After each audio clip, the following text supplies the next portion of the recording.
Let me show you how to work a double crochet decrease.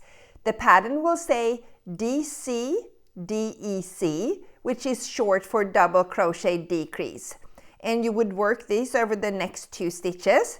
And the way we do it is to wrap the working yarn around our hook, then go into the next stitch, yarn over and bring up a loop. We yarn over and go through the first 2 stitches, but now we will wait with the last pull through. Instead, we yarn over again and go into the next stitch, yarn over and bring up a loop. So we now have 4 loops here on our hook. We yarn over, go through the first 2 loops.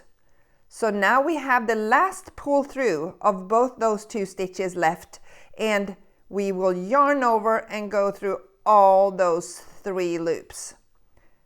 So you can see 2 double crochet stitches are now joined into 1, so that's a double crochet decrease.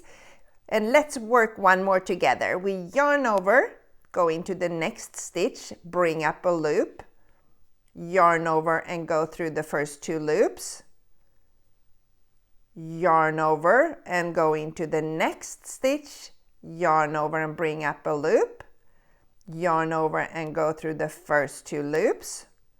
We have 3 loops now on our hook, and we'll yarn over and go through all those 3 loops. So that's how you work a double crochet decrease.